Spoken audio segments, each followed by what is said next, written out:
bersama saya lagi, Cikgu Amira, dan hari ini kita akan belajar bab 1 tingkatan 1 nombor nisbah. Okey, untuk korang yang form 1 yang baru nak faham bab integer ni, korang perlu fokus dalam kelas ni sebab knowledge yang korang akan guna sampai form 3 nanti. Okey, untuk form 2 dengan form 3 yang rasa still lemah dalam matematik pun sama. Kita fokus dalam kelas ni sebab boleh jadi tak faham integer lah menjadikan korang tak faham the whole topic. Okey, jom kita start.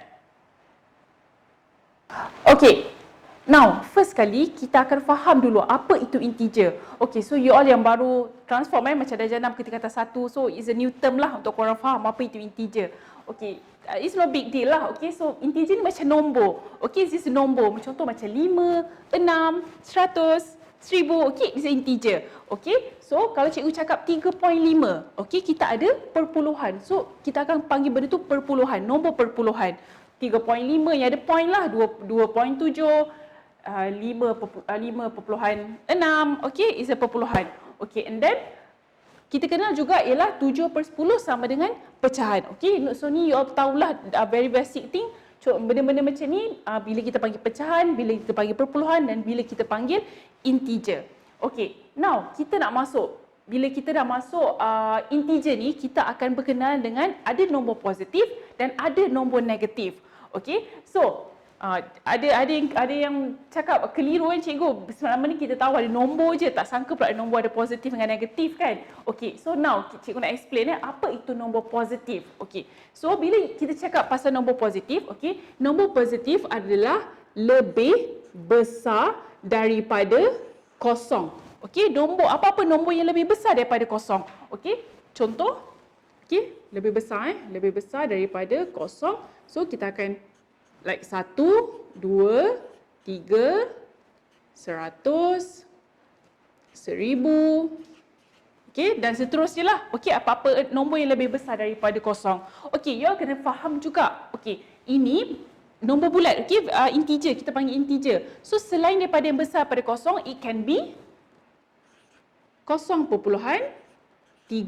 okey, perpuluhan, okey, 8/13, okey. Contoh kalau 8/13 you all tukar jadi perpuluhan pun dia lebih besar daripada kosong. So ini adalah nombor-nombor positif, nombor-nombor yang lebih besar daripada kosong.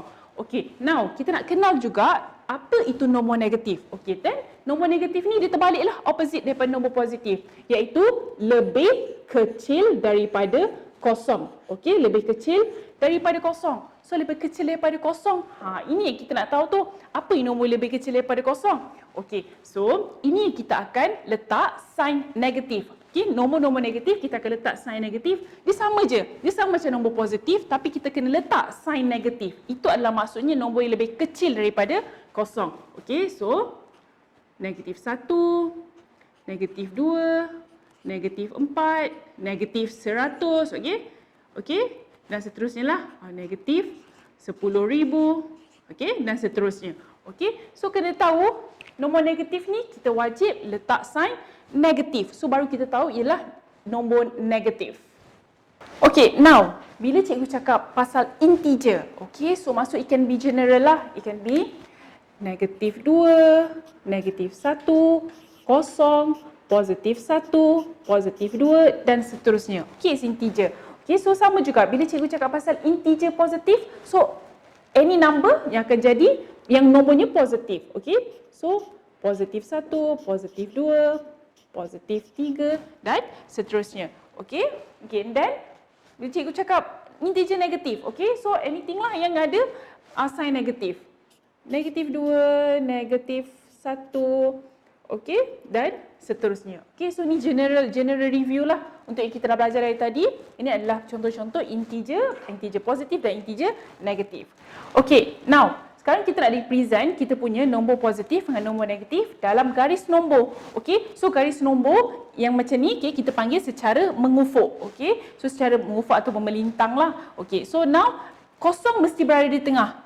Okey, so you akan faham kosong mesti berada di tengah. Nombor positif akan berada di kanan kosong dan nombor negatif akan berada di kiri kosong.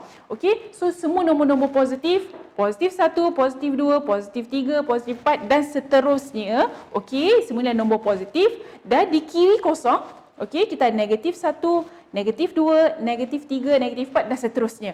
Okey, so make sure kosong berada di tengah, nombor positif berada di kanan kosong sebab lebih besar daripada kosong. Okey, so nombor negatif mesti berada di kiri kosong sebab lebih kecil daripada kosong.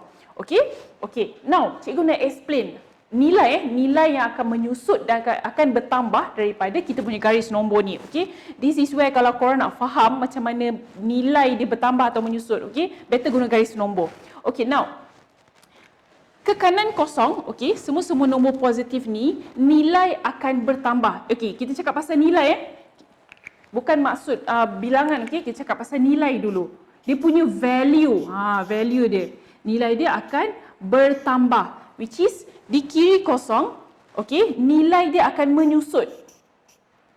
Nilai akan mengecil lah, okey, nilai dia akan menyusut. Okey, bila kita cakap pasal nilai ni, okey, so nombor-nombor positif ni, okey, dia akan jadi lebih besar daripada nombor-nombor negatif. Okey, you all just bayangkan, okey, siapa lagi macam tak faham lagi nombor negatif ni, okey, nombor negatif ni bayangkan dia bukan value dia.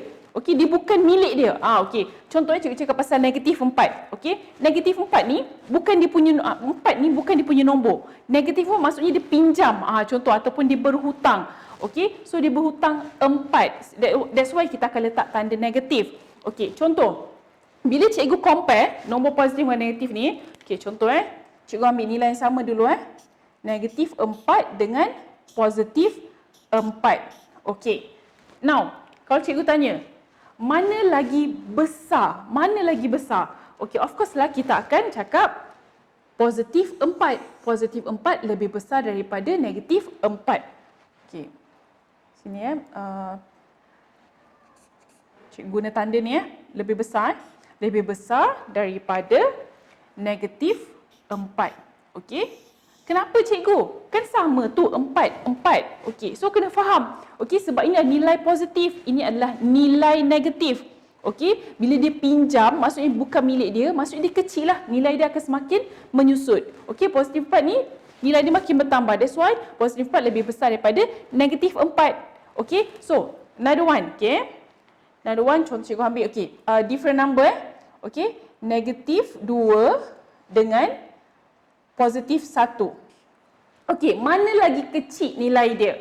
Okey, nilai dia akan jadi negatif 2 akan jadi lebih kecil daripada positif 1. Okey, sebab negatif 2 dia makin ke kiri. Okey, apa-apa yang makin ke kiri nilai dia makin menyusut. Okey, which is positif 1 nilai dia ke kanan. Okey, dia akan bertambah nilai dia. So dia akan jadi negatif 2 akan jadi lebih kecil daripada positif 1. Okey, kita dah habis pun part 1 bab integer. So make sure korang habiskan the whole part untuk satu bab ni supaya faham sepenuhnya. Okey, so siapa yang belum lagi join Telegram cikgu boleh join dan kita jumpa lagi di video akan datang. Bye.